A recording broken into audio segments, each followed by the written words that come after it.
बहनों और भाइयों, मैं आप सबका इस प्रोग्राम में स्वागत करता हूं। आज फिर खुदा ने मुझे ये मौका दिया कि मैं आपके सामने आज सैटरडे को, शनिवार को, आपके सामने मैं खुदा के वचन को लेके आपके सामने मैं उपस्थित हूं। आप सबका मैं शुक्र करता हूं कि आप अपना कीमती वक्त निकाल के आप खुदा के वचन को सुनने में दिलचस्पी रखते हैं। खुदा का शुक्र है इस बात के लिए भी। और मेरी यही दुआ है कि आप हर वक्त जब भी आपको समय मिले, मैं नहीं बल्कि कोई और भी अगर खुदा के वचन को शेयर कर रहा है या आप पसंद करते हैं कि कुछ सीखें, तो आप वहाँ से भी सीख सकते हैं। और अच्छे किसी चर्च के साथ अपना लिंक ज़रूर रखें। चर्च जाना ना छोड़ें। खुदा से दुआ मांगते रहें अपने लिए, अपने बच्चों के लिए, अपने ख़ानदान के लिए, अपने चर्च के लिए, इस देश के लिए जहाँ पे आप हैं, जहाँ पे मैं हूँ, जहाँ जहाँ भी खुदा ने आपको जिम्मेवारी दी हुई है, अपने काम पे, अपने कोवर्करों के साथ, सबके साथ मिल के रहें और उन सब के लिए दुआ करें कि खुदा आपको भी वो मौका दे कि जब आप खुदा के वचन को किसी के साथ शेयर कर सकें। तो जैसे कि आप जानते हैं कि मैं मॉरिस सैमुअल हर बुधवार को और शनिवार को अमेरिकन सेंट्रल टाइम के मुताबिक सुबह 9 बजे और इंडियन स्टैंडर्ड टाइम के मुताबिक शाम को लगभग 8:30 बजे मैं आपको इस मंच पे मिलता हूं, जिसका नाम है वचन वाचा विश्वास। और ये खुदा का वचन है और मुझे पूरा विश्वास है कि आप खुदा में बढ़ रहे हैं। और जैसे कि मैं हर वक्त बताता हूं कि जो मैं आपको ये शिक्षा दे रहा हूं ये मेरी नहीं है, बल्कि खुदा के वचन में जो कुछ लिखा हुआ है मैं उसी को मद्देनजर रखते हुए, उसी को सामने रखते हुए मैं आपके सामने एक बेसिक, एक थोड़ी सी एक शिक्षा, ताकि आपको पूरा लग जाए कि किस तरह से खुदा ने इस दुनिया को रचा, कहाँ से शुरू हुई, कैसे हुई, और धीरे धीरे हम सब लोग जो हैं हम इस दुनिया के अंत की तरफ बढ़ रहे हैं। और इस चीज़ का हमें पूरा पूरा पता लग जाना चाहिए। मेरे साथ साथ आपको भी लगना चाहिए कि बाइबल लिखने का मतलब क्या है, खुदा ने हमसे कैसे मोहब्बत की है, किस तरह से खुदा हमसे चाहता है, किस तरह से गुनाह हुआ, लेकिन उसकी मोहब्बत हम पे जाहिर हुई है कि वो नहीं चाहता कि कोई भी इंसान है जो जहन्नम की आग में सदा के लिए वहाँ पहुँच जाए। तो बहनों भाइयों, इसकी वजह से मेरी ये कोशिश है कि जो मौका खुदा ने मुझे दिया है मैं उसको खाली ना जाने दूं और उसके वचन को उसके वचन के मुताबिक मैं आपके सामने शेयर कर सकूं। बोलने वाला मैं नहीं, बल्कि प्रभु का आत्मा जो मुझे तैयारी देता है, मैं उसमें से बोलता हूं। तो आइए हम दुआ करें और आप भी अपने दिलों को खोलें और खुदा से दुआ करें कि खुदा आपको भी समझ दे और जो मैं सुनाऊं मुझे इस सरल तरीके से मैं आपको समझाऊं ताकि आप उसको समझ सकें। तो आइए हम दुआ करें। हमारे मेहरबान और सच्चे और जिंदा खुदा बाप, तेरा शुक्र है खुदावंद, तूने हमें आज तक संभाल के रखा और आज ये फिर मौका दिया कि मैं तेरे वचन को लेके तेरे लोगों के सामने मैं शेयर कर सकूं। खुदावंद, मेरी दुआ है प्रभु, जब मैं शेयर करूं बोलने वाला मैं नहीं, बल्कि तेरा आत्मा मुझ में होकर बातचीत करे। और जितने भी बहन भाई इसको सुने, खुदावंद तू सबको बड़ी समझ देना, बुद्धि देना, ताकि वो तेरे वचन की गहराइयों को वो जान सके। एक बार फिर खुदावंद, मैं अपने आप को और तमाम सुनने वालों को पवित्र आत्मा के हाथ में सौंपता हूं और ये छोटी सी दुआ मांगता हूं यीशु मसीह के पाक पवित्र और जलाली नाम में, आमीन। एक बार फिर बहनों और भाइयों, मैं आप सबका स्वागत करता हूं। अगर आप मुझसे कुछ संपर्क करना चाहते हैं या कोई मैसेज देना चाहते हैं या कोई सुझाव चाहते हैं, तो आपकी सुझावों की हम लोग कदर करते हैं। खुदा का शुक्र है इस बात के लिए भी। और मेरी दुआ है कि आप इसी तरह से संपर्क रखते जाएं और आप मेरा नंबर लिख लीजिए जाके, क्योंकि कई लोग नए होते हैं, उन्हें नहीं कर सकते फ़ोन, नहीं बातचीत कर सकते वो, तो आप मेरा नंबर लिख लीजिए। कभी भी आपको किसी किस्म की ज़रूरत है या आप चाहते हैं कि कलाम को सीखने की ज़रूरत, तो आप मेरे से संपर्क कर सकते हैं। नंबर है 214-763-6061।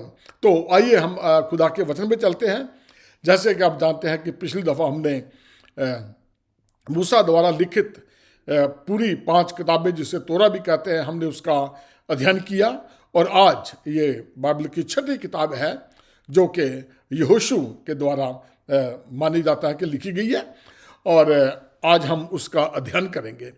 तो बहनों और भाइयों, मोआब के बॉर्डर पे जब और इस्राएली कनान में जब वादे की भूमि में एंटर करने वाले हैं तो मूसा की मौत हो जाती है। और उसके बाद जो भी बागडोर है खुदा के कलाम के मुताबिक, खुदा के प्लान के मुताबिक, वो क्या है जो उसका उत्तराधिकारी समझ लीजिए, या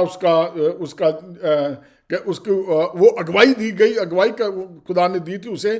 तो अब ये सारी बागडोर जो है वो मूसा से, क्योंकि मूसा मर चुका है और अब यहोशू जोशुआ को दी गई है ताकि वो खुदा के बंदों को, इस्राएली कौम को जो वादे की भूमि है उसको वहाँ पे वो पहुँचा सके और उनको जो भी देना है जो बांट सके, या जो खुदा का वचन, जो क्योंकि मूसा ने खुद कहा था कि तू जो है खुदा को हर बात में याद रखना, तो वो मूसा का शागिर्द था, उसके मुताबिक क्या नाम उसकी वो बातें मानता था, उसका सब कुछ उसने उससे सीखा था, क्योंकि खुदा का हाथ भी जोशुआ यहोशू के ऊपर था। ये खुदा का प्लान था ये। तो अब उस प्लान को लेके आगे बढ़ रहे हैं। और हुआ क्या है कि इससे पहले कि मैं ये और आगे बढ़ूं, मैं आपके सामने थोड़ा सा ये पढ़ता हूं जोशुआ यहोशू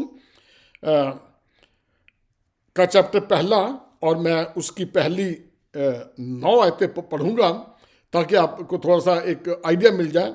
उसमें यूं लिखा है, यहोवा के दास मूसा की मृत्यु के बाद यहोवा ने उसके सेवक यहोशू से जो नून का पुत्र था कहा, मेरा दास मूसा मर गया है, इसलिए अब तू उठ, कमर बांध और इस सारी प्रजा समेत यर्दन पार होकर उस देश को जा जिसे मैं उनको अर्थात इस्राएलियों को देता हूं। उस वचन के अनुसार जो मैंने मूसा से कहा, अर्थात जिस स्थान पर तुम पांव धरोगे वह सब मैं तुम्हें दे देता हूं। जंगल और लबानोन से लेकर प्रात नदी, महानदी तक, और सूर्यास्त की ओर महासमुद्र की तक हित्तियों का सारा देश तुम्हारा भाग ठहरेगा। तेरे जीवन भर कोई तेरे सामने ठहर ना सकेगा। जैसे मैं मूसा के संग रहा वैसे ही तेरे संग भी रहूंगा, और ना तो मैं तुझे धोखा दूंगा और ना तुझको छोड़ूंगा। इसलिए हिया बांध कर दृढ़ हो जा, क्योंकि जिस देश के देने की शपथ मैंने इन लोगों के पूर्वजों से खाई थी उसका अधिकारी तू इन्हें करेगा। इतना हो कि तू हिया बांध और बहुत दृढ़ होकर जो व्यवस्था मेरे दास मूसा ने तुझे दी है उन सब के अनुसार करने की चौकसी करना, और उससे ना तो दाहिने मुड़ना और ना बाएं मुड़ना। तब जहां जहां तू जाएगा वहां वहां तेरा काम सफल होगा।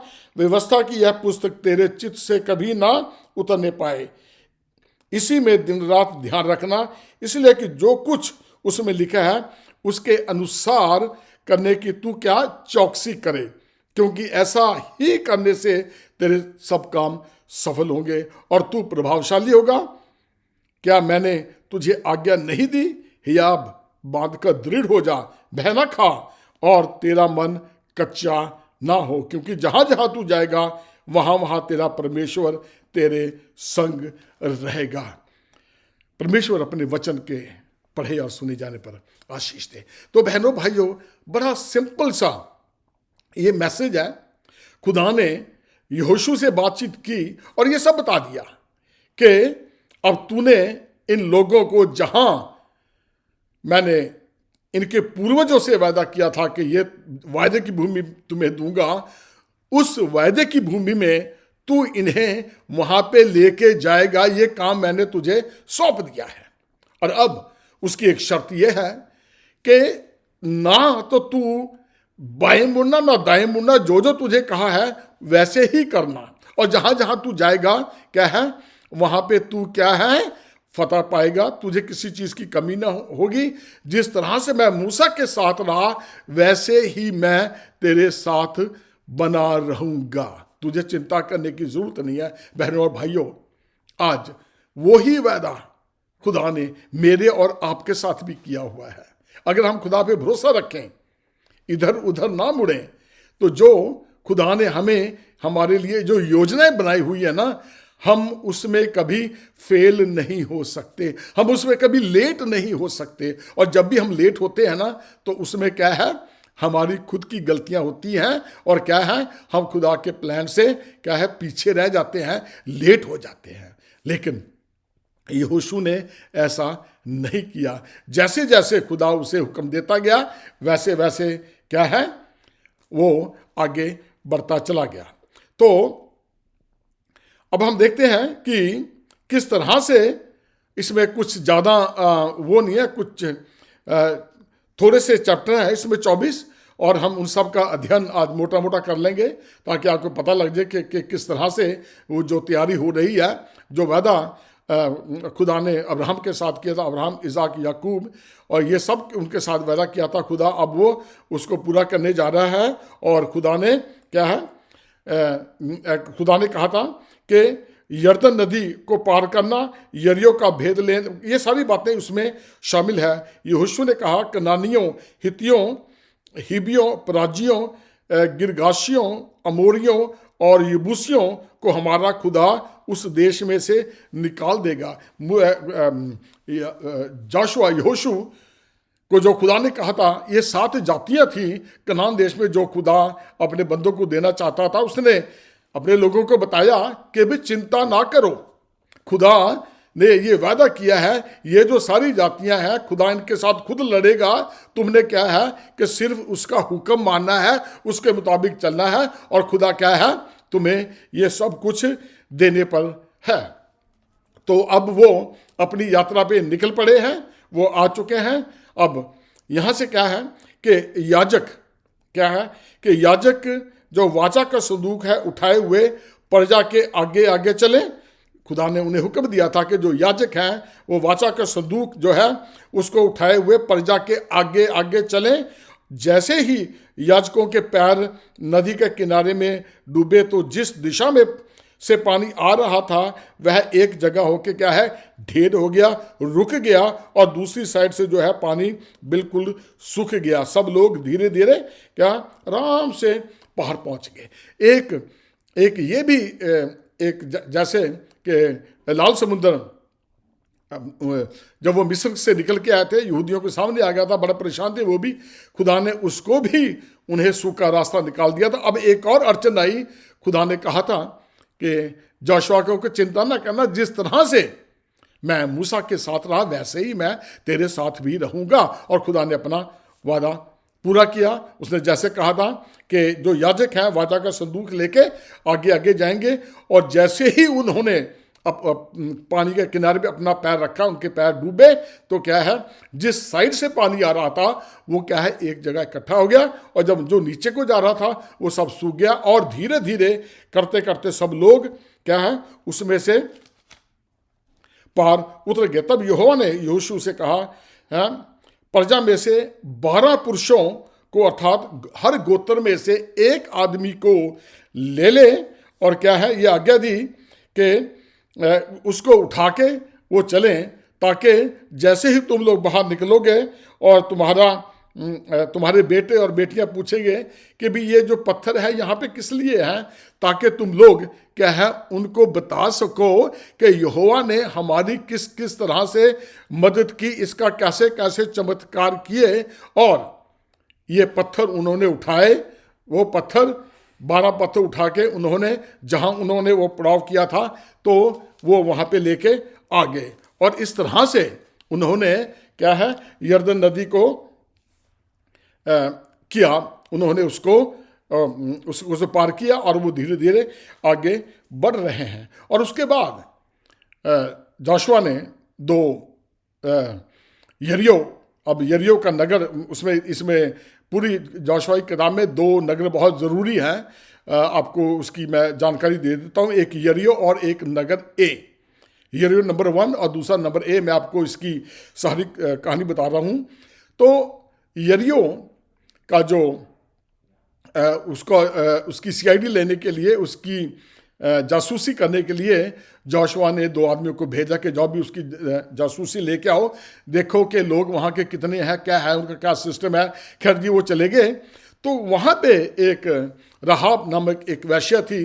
तो वो जब वहाँ पे गए तो उन्होंने उससे पूछा, और किसी तरह से जो राजा है उसके लोगों को पता लग गया कि भी यहाँ पे 2 जासूस आए हुए हैं। और उस वेश्या ने, उस राहाब नामक स्त्री ने क्या किया, उनको छत पे चढ़ा दिया और लकड़ियों के बीच में छिपा दिया। जब वो आए, उन्होंने, राहाब ने कह दिया कि भी आए थे, लेकिन वो तो थे कहीं चले गए, मुझे नहीं मालूम, वो पीछे निकल के चले गए, उसने उनको उल्टे रास्ते से भेज दिया।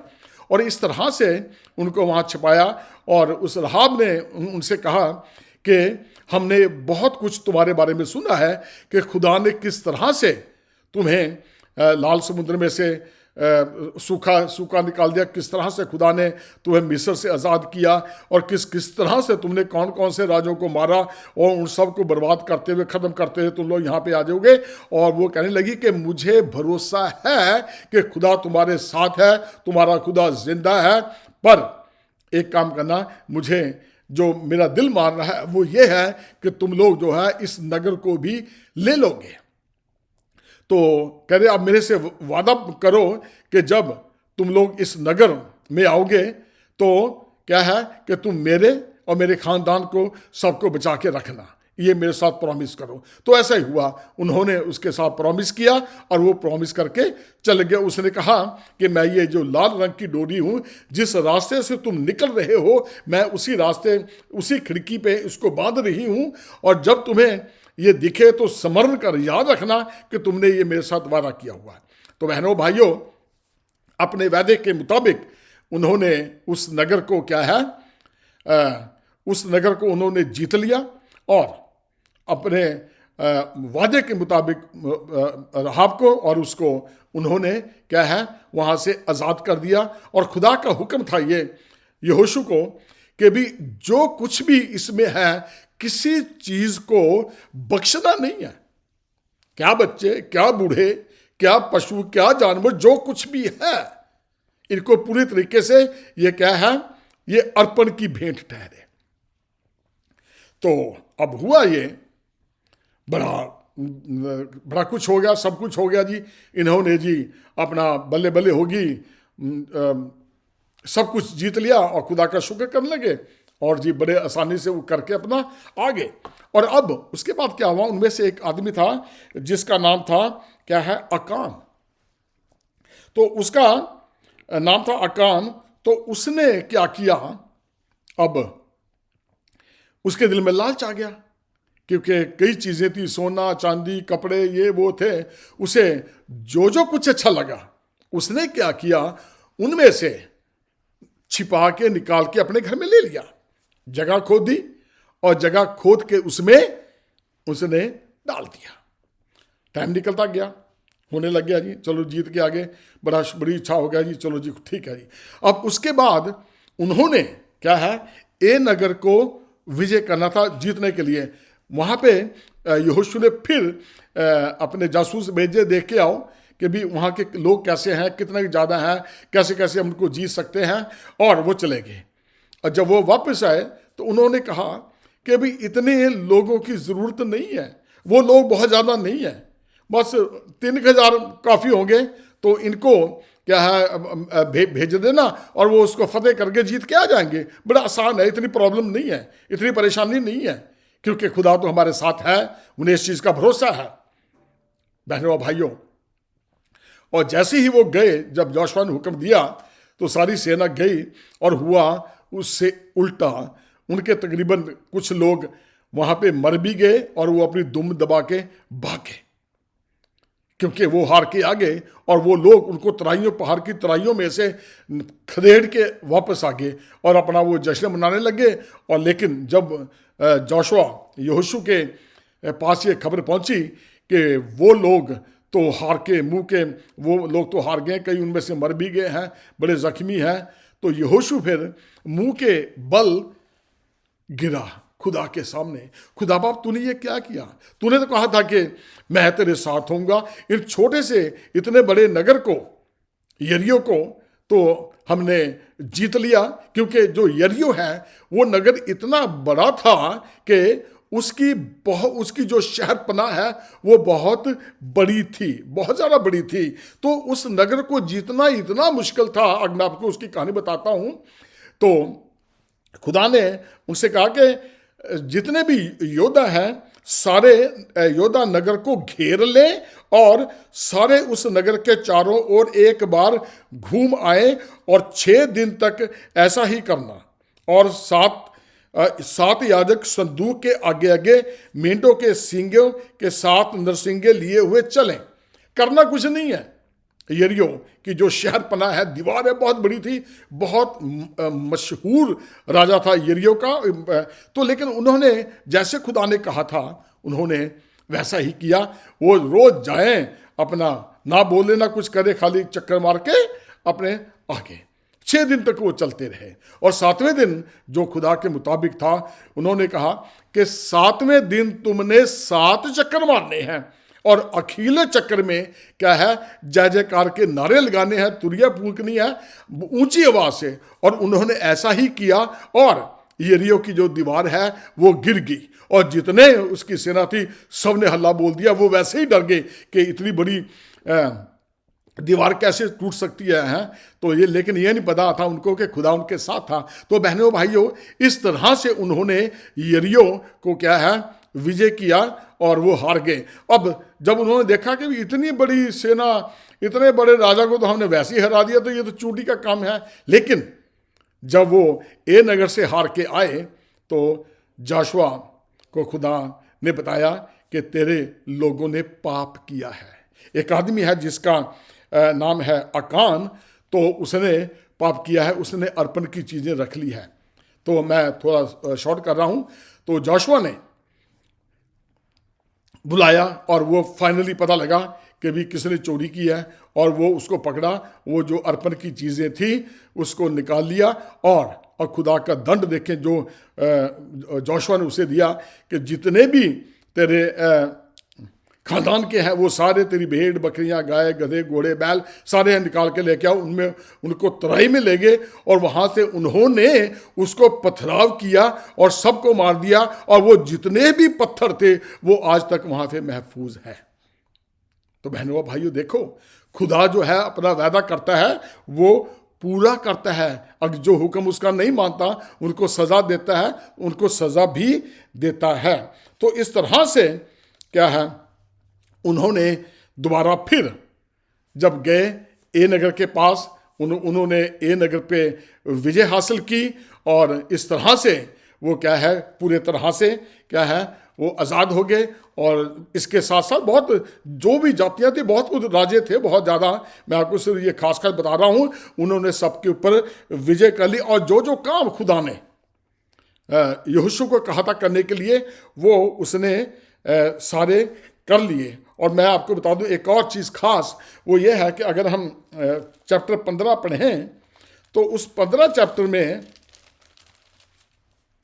24 उसकी 15वीं आयत, लास्ट चैप्टर उसकी 15वीं आयत में यूँ लिखा है कि अब यहोशू बूढ़ा हो गया है, 110 साल की उसकी भी उम्र हो गई है और वो अपना संदेश, अपना आखिरी अंतिम आदेश दे रहा है, बार बार कह रहा है कि खुदा को याद रखना, उस पर भरोसा रखना, इधर उधर ना देखना, बुत परस्ती ना करना। जो जो बातें मूसा समझाता है या जोशुआ भी वही सिखा रहा है, समझा रहा है। और उसने फिर अब अंत में ये थोड़ी सी मैं एक आयत पढ़ रहा हूँ आपका, उसमें यूँ लिखा है, उसने बताया कि चैप्टर 24 उसकी 15वीं आयत में यूँ लिखा है, और यदि यहोवा की सेवा करनी तुम्हें बुरी लगे तो आज चुन लो कि तुम किसकी सेवा करोगे, चाहे उन देवताओं की जिनकी सेवा तुम्हारे पुरखा महानद के उस पार किया करते थे, चाहे अमोरिया के देवताओं की सेवा करो जिनके देश में तुम रहते हो, परंतु मैं तो अपने घराने समेत यहोवा ही की सेवा नित्य करूंगा। बहुत मशहूर आयत है ये। और इस तरह से क्या है, उसका ये लास्ट ये संदेश था ये। और क्योंकि खुदा को ये बुत परस्ती से बहुत नफरत है, क्योंकि खुदा नहीं चाहता कि लोग उसकी सृष्टि को जो उसने बनाई है उसको छोड़ के उसकी पूजा करें। खुदा बहुत नाराज होता है इन बातों से। और ये जो बुत परस्ती है ये कुछ और भी हो सकती है, यानी कि आपका धन दौलत पैसा चांदी सोना, आपकी नौकरी बिजनेस, कुछ भी समझ लो, जो खुदा ने आपको दिया है उसके बाद आप खुदा को क्या कुछ समय देते हैं। पैसा ही ज़रूरी नहीं है, हालांकि ये 10वां हिस्सा देना बड़ा ज़रूरी है, शुक्रगुजारी भी ज़रूरी है, लेकिन क्या आप खुदा को अपना टाइम दे पाते हो? एक सोचने वाली बात है।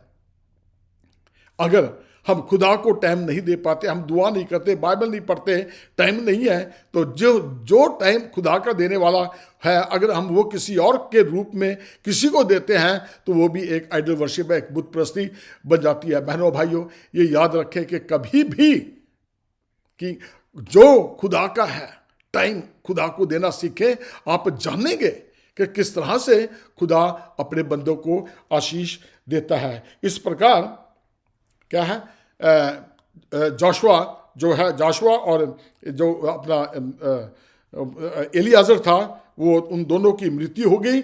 और आखिर में हम जैसे मैंने बताया था आपको अभी, और आपको याद है कि जब वो मिस्र से निकल के आए थे तो वो यूसुफ की हड्डियों को अपने साथ लेके आए थे। कहा था उसने कि वहाँ पे जाके इसको मिट्टी देना, और वो क्या उसी अपनी हड्डियों को लेके आए, उसके सारे लोग लाए। और जो भूमि याकूब ने 100 चांदी के सिक्कों में खरीदी थी, उसने उसी जगह पे एक्सक्यूज मी उसी जगह में जाके उसकी हड्डियों को दफनाया गया। सो इस तरह से ये जो जोशुआ की किताब है ये यहाँ पे ख़त्म होती है। अब जो आगे का किस तरह से आगे बढ़ते हैं, न्यायियों का जिक्र आएगा, तो न्यायियों का जिक्र मैं अगले हफ्ते करूँगा बुधवार को। तो जब तक लिए आप मुझे इजाज़त दें। खुदा आपको बड़ी आशीष दे, और दुआ में लगे रहें, बाइबल को पढ़ते रहें। थोड़ी थोड़ी जब कहानी आपको समझ लग जाएगी तो उसका ये है, फिर आपको इंटरेस्ट बढ़ना शुरू हो जाएगा। एक दफ़ा समझ नहीं लगती, दुआ करें, पवित्र आत्मा से मांगे, खुदा हमें समझ नहीं है, हमें लगी नहीं समझ, दोबारा फिर पढ़ें, फिर दुआ करें। याकूब का क्या कहता है कि जिसको अकल की ज़रूरत है, अकल की कमियां मांगो तो खुदा क्यों नहीं देगा, क्योंकि खुदा को पता है कि इसे ये जो मांग रहा है अकल किस लिए मांग रहा है, इसने मेरे वचन को पढ़ना है, सीखना है, खुदा आपको समझ देगा। तो बहनों भाइयों, कभी ये ना सोचना ये बड़ी मुश्किल है, अभी मैं तो समझ नहीं सकती, मैं तो समझ नहीं सकता। बहनों भाइयों, जब मैंने पढ़नी शुरू की थी मेरा भी यही हाल था। तो लेकिन धीरे धीरे जैसे जैसे हम खुदा में बढ़ते जाते हैं, हर एक बातों का पता लगता जाता है। मैं तो अभी तक हम खुद सीख रहे हैं। बाइबल की गहराई इतनी है कि हम अभी भी सीख रहे हैं। जब भी कोई वचन पढ़ते हैं हमें कोई नई चीज़ पता लगती है। जिस तरह से हम रोज दाल रोटी चावल खाते हैं लेकिन फ्रेश होता है, चीज़ वही है। जब हम कलाम को पढ़ते हैं तो क्या है, ये हर वक्त फ्रेश है। हम नया सहारा मिलता है, नया बल मिलता है, नया जोश मिलता है, नई अकल मिलती है। और क्या है, हम खुदा में हर वक्त क्या है, बढ़ते जाते हैं, और पवित्र आत्मा हमें ज्ञान देता रहता है। खुदा आपको बड़ी आशीष दे। आइए हम दुआ करें। हमारे मेहरबान और सच्चे जिंदा खुदा बाप, तेरा शुक्र है आज के वचन के लिए। खुदावंद, मेरी दुआ है प्रभु, जिन्होंने इस वचन को सुना, खुदावंद तो उन्हें अक्ल देना, समझ देना, ताकि तेरे वचन की गहराइयों को जान सके। सबको बड़ी आशीष, समझ देना। यीशु मसीह के नाम से मांगता हूँ, सुनो, कबूल कर, आमीन।